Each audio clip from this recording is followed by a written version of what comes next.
Hello दोस्तों, इस video के अंदर हम बात करेंगे आनंद राठी के आईपीओ के बारे में। तो दोस्तों, आनंद राठी का जो आईपीओ है 2 दिसंबर मतलब आज की तारीख में ओपन हो गया है। हालांकि वीडियो लाने में थोड़ी देरी हो गई है, पर अभी भी आपके पास टाइम है 6 दिसंबर तक का। तो दोस्तों, इस वीडियो के अंदर हम सबसे पहले बात करेंगे इसका आज की तारीख में ग्रे मार्केट का प्रीमियम कितना चल रहा है। दोस्तों, ग्रे मार्केट के प्रीमियम से हमें अंदाजा लग पाएगा कि इस पर हमें लिस्टिंग गेन्स लगभग कितना मिलने वाला है। फिर दोस्तों बात करेंगे इस कंपनी की डिटेल्स के बारे में। दोस्तों, कंपनी के बारे में अगर हम जान ले मतलब वो किस सेक्टर के अंदर काम करती है, तो इससे क्या है कि हमें अंदाजा हो पाता है कि ये फ्यूचर में कैसा परफॉर्मेंस करेगी। और फिर दोस्तों बात करेंगे इसकी फाइनेंशियल डिटेल्स के बारे में, मतलब ये साल दर साल रेवेन्यू कैसा जनरेट कर रही है और प्रॉफिट कैसा जनरेट कर रही है, मतलब ये लॉस मेकिंग कंपनी है या प्रॉफिट मेकिंग कंपनी है। और फिर दोस्तों बात करेंगे इस आईपीओ की डिटेल्स के बारे में। और दोस्तों अंत में मैं आपको बताऊंगा कि इस आईपीओ के अंदर अप्लाई करना चाहिए या नहीं करना चाहिए। तो दोस्तों सबसे पहले बात करते हैं इस आईपीओ के ग्रे मार्केट के प्रीमियम की। तो दोस्तों इसका आज की तारीख में जो ग्रे मार्केट का प्रीमियम चल रहा है 130 रुपए पर शेयर, मतलब एक शेयर पर 130 रुपए फायदा बता रहा है। तो दोस्तों ये 27 शेयर का लॉट है, तो 130 × 27 करते हैं तो लगभग 3510 मतलब 3510 रुपए हमें एक लॉट पर आज की तारीख में फायदा बता रहा है, जो कि देखा जाए तो 20% के आसपास है इसका ग्रे मार्केट का प्रीमियम। ठीक ठाक ही लग रहा है इसका ग्रे मार्केट का प्रीमियम। फिर दोस्तों बात करते हैं ये कंपनी काम क्या करती है।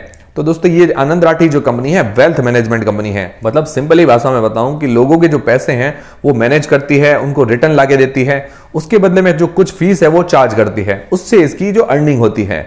ये था सिंपली भाषा में। अब थोड़ा और बताता हूं, जिसके अंदर ये म्यूचुअल फंड है और ब्रोकिंग बिजनेस काम करती है, पोर्टफोलियो मैनेजमेंट करती है।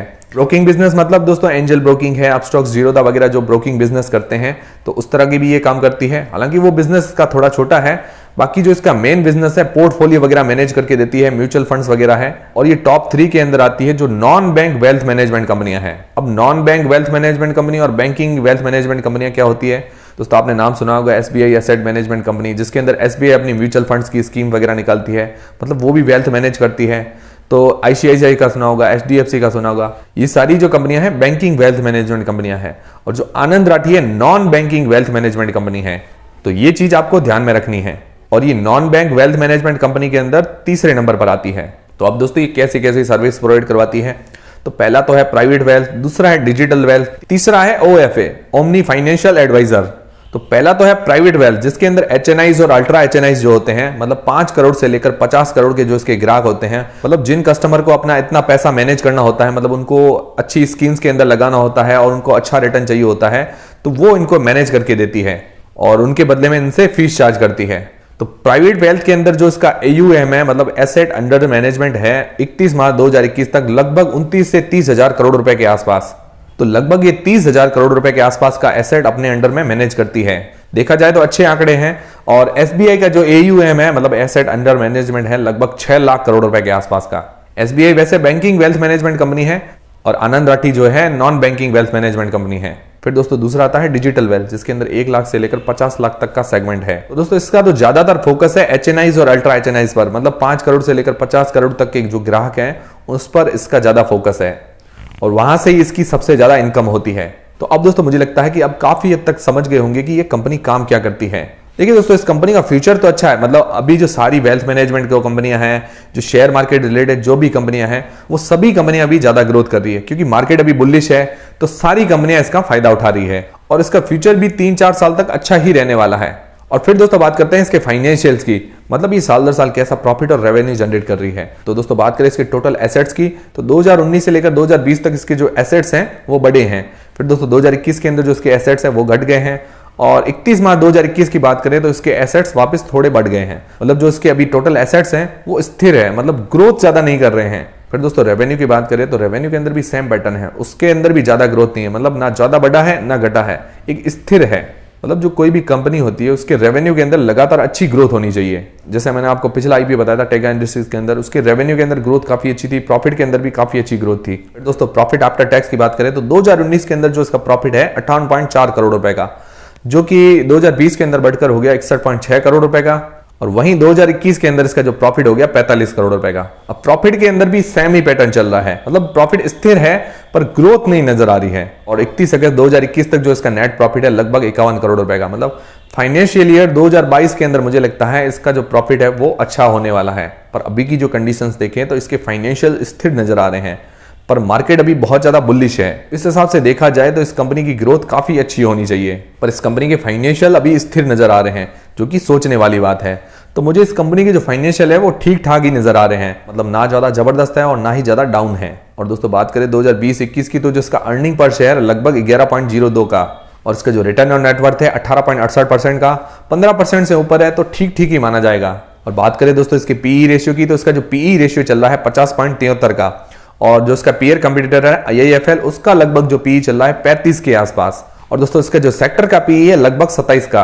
तो दोस्तों ये कंपनी जो है हायर वैल्यूएशंस पर लिस्ट होने जा रही है, तो हमें इसके अंदर लिस्टिंग गेन्स के चांसेस बहुत कम नजर आ रहे हैं। मतलब लिस्टिंग गेन्स तो मिलेगा, लगभग चांसेस है 15 से लेकर 25% तक का हमें लिस्टिंग गेन्स देखने को मिल सकता है। इसके अंदर ज्यादा लिस्टिंग गेन्स के चांसेस कम नजर आ रहे हैं। और बाकी फिर दोस्तों इसकी ग्रे मार्केट के अंदर अगर डिमांड बढ़ जाती है तो वो अलग बात होती है। और फिर दोस्तों बात करें इस आईपीओ की डिटेल्स के बारे में, तो दोस्तों ये आईपीओ ओपन होगा 2 दिसंबर को, और इसकी जो क्लोजिंग डेट है वो है 6 दिसंबर को, क्योंकि बीच में सैटरडे और संडे आएगा, इस कारण 6 दिसंबर को ये क्लोज होगा। और दोस्तों इसका जो प्राइस बैंड रखा गया है 530 रुपए से लेकर 550 रुपए के बीच में। और दोस्तों इसका जो मार्केट लॉट है 27 शेयर का, मतलब मिनिमम एक लॉट के अंदर 27 शेयर होंगे। तो मिनिमम एक लॉट के अंदर 27 शेयर होंगे तो मिनिमम हमें 14,850 रुपए एक लॉट पर इन्वेस्ट करने पड़ेंगे, और मैक्सिमम हम 2 लाख के अंडर में 13 लॉट अप्लाई कर सकते हैं। और फिर दोस्तों बात करें इसके इश्यू साइज की, मतलब ये टोटल जो आईपीओ होने वाला है लगभग 660 करोड़ रुपए का। तो दोस्तों ये पूरा का पूरा ऑफर फॉर सेल के अंदर है, मतलब जो प्रमोटर्स हैं वो अपनी हिस्सेदारी बेच रहे हैं, जो कि मुझे इस आईपीओ के लिए थोड़ी नेगेटिव बात नजर आ रही है। और जो आईपीओ से पहले प्रमोटर्स की हिस्सेदारी रहेगी 74.73% की, और आईपीओ के बाद जो इसकी हिस्सेदारी हो जाएगी 48.80% की। इसकी हिस्सेदारी काफी कम हो रही है, और मुझे ऐसा लगता है कि जो कंपनी के प्रमोटर्स हैं उनकी हिस्सेदारी 50-55% से ऊपर की रहनी चाहिए। इससे क्या है कि कंपनी थोड़ी मजबूत नजर आती है। और दोस्तों इसकी पोस्ट इश्यू होल्डिंग देखकर लग रहा है कि प्रमोटर्स को भी ज्यादा विश्वास नहीं है अपनी कंपनी के अंदर। दोस्तों इसके टाइम टेबल की बात करें तो इसका जो अलॉटमेंट हमें पता चलेगा 9 दिसंबर को, और इसकी जो रिफंड की डेट है वो है 10 दिसंबर को। मतलब हमारे आईपीओ अलॉट नहीं होता तो 10 दिसंबर को रिफंड हो जाएंगे, और अगर हमारे आईपीओ अलॉट हो जाता तो शेयर जो हमारे डीमेट अकाउंट के अंदर आएंगे 13 दिसंबर को, और इस आईपीओ की जो लिस्टिंग डेट है वो है 14 दिसंबर को। और फिर दोस्तों बात करते हैं इस आईपीओ के अंदर अप्लाई करना चाहिए या नहीं करना चाहिए। दोस्तों फ्यूचर की बात करें तो फ्यूचर के अंदर इसको कंपटीशन भी काफी ज्यादा मिलने वाला है, और इसके अलावा इसकी ग्रोथ के चांसेस भी काफी अच्छे नजर आ रहे हैं। ग्रोथ के चांसेस इसीलिए अच्छे नजर आ रहे हैं क्योंकि अभी मार्केट बुलिश है, तो मार्केट बुलिश है तो ज्यादा लोग पैसे इन्वेस्ट करेंगे, ज्यादा लोग इनको देंगे अपने पैसे अपने मैनेज करने के लिए, जिसके कारण क्या है कि इस कंपनी के ग्रोथ के चांसेस काफी अच्छे नजर आ रहे हैं। और मुझे लगता है आने वाले 3 से 4 सालों के अंदर मार्केट बुलिश ही रहने वाला है, मतलब जो मार्केट है वो लगातार बढ़ने ही वाला है, तो जिसके कारण क्या है कि इस कंपनी को थोड़ा बहुत फायदा होने ही वाला है। और दोस्तों बात करें जो मेन इसका सेगमेंट है प्राइवेट वेल्थ का, जिसके अंदर 5 करोड़ से लेकर 50 करोड़ तक के जो ग्राहक हैं, मतलब जो कस्टमर हैं, उनका ये पैसा मैनेज करती है, तो उसके अंदर क्या है कि लोग डायरेक्ट भी इन्वेस्ट कर सकते हैं, मतलब डायरेक्ट अपनी स्कीम चुन सकते हैं।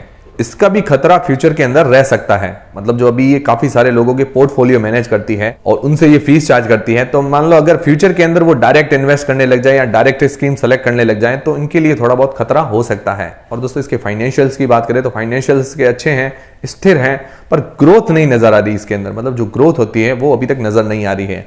और फाइनेंशियल ईयर 2022 के अंदर देखना पड़ेगा कि इसकी फाइनेंशियल ग्रोथ वगैरह कैसी होती है। और दोस्तों इसके ओवरऑल फ्यूचर की बात करें तो मुझे लगता है आने वाले 3-4 साल तक तो मार्केट बुलिश ही रहने वाला है। मार्केट अगर बुलिश रहेगा तो इनको भी फायदा होने ही वाला है। तो अगर आप इसके साथ लॉन्ग टर्म में जाना चाहते हैं तो ये ठीक ठाक रिटर्न आपको दे सकता है। मैं इसको बहुत जबरदस्त कंपनी नहीं मानता, पर ये ठीक ठाक आपको रिटर्न दे सकता है। अगर लॉन्ग टर्म के हिसाब से कहें तो पर्सनली मैं इस कंपनी के साथ नहीं जाना चाहूंगा, क्योंकि इसकी बजाय मैं दूसरी वेल्थ मैनेजमेंट जो कंपनियां हैं उनको सेलेक्ट करूंगा जो इससे भी अच्छा परफॉर्मेंस कर रही है, भले वो बैंकिंग सेक्टर के अंदर हो या नॉन बैंकिंग सेक्टर के अंदर। और दोस्तों जो वेल्थ मैनेजमेंट कंपनीज है, भले वो बैंकिंग सेक्टर के अंदर है या नॉन बैंकिंग सेक्टर के अंदर, ये नॉन बैंकिंग सेक्टर के अंदर है पर इसको कंपटीशन तो उनसे भी मिलने वाला है। वो भी वेल्थ मैनेजमेंट कंपनीज है और ये भी वेल्थ मैनेजमेंट कंपनी है, तो कंपटीशन तो उसको सब जगह से ही मिलने वाला है, तो इसीलिए कंपटीशन भी काफी टफ है। तो अगर आप फिर भी इसके साथ लॉन्ग टर्म में जाना चाहते हैं तो इन सभी चीजों का ध्यान में रखकर आगे जाइए। और फिर दोस्तों बात करते हैं लिस्टिंग गेन्स के हिसाब से कैसा रहेगा। तो मैंने अभी आपको बताया है ये हायर वैल्यूएशंस पर लिस्ट होने जा रही है, और अभी जो इसका ग्रे मार्केट का प्रीमियम है वो भी लगभग 15 से 20% के आसपास चल रहा है, मतलब लगभग 130 रुपए चल रहा है। ग्रे मार्केट का प्रीमियम भी ठीक ठाक है, तो मुझे लगता है अगर आप इसमें इन्वेस्ट करना चाहते हैं तो 2 दिन सब्सक्रिप्शन के आंकड़े देखने चाहिए और उसके बाद देखना चाहिए कि ग्रे मार्केट के अंदर कितना बदलाव आता है। तो वो सारे आंकड़े देखकर हमें इस आईपीओ में तीसरे दिन अप्लाई करना चाहिए, जिससे क्या है कि हमारा रिस्क काफी कम हो जाएगा। और दोस्तों मैं आपको ग्रे मार्केट का प्रीमियम का अपडेट भी देता रहूंगा और सब्सक्रिप्शन का भी अपडेट देता रहूंगा, जिससे क्या है कि आप अपडेटेड रहेंगे। तो अभी के लिए मेरा यही डिसीजन है, आप तीसरे दिन रुक के आराम से अप्लाई करें। और बाकी दोस्तों आप अपने फाइनेंशियल एडवाइजर से सलाह लेकर ही इसके अंदर इन्वेस्ट करना है या नहीं करना, उसका डिसीजन ले।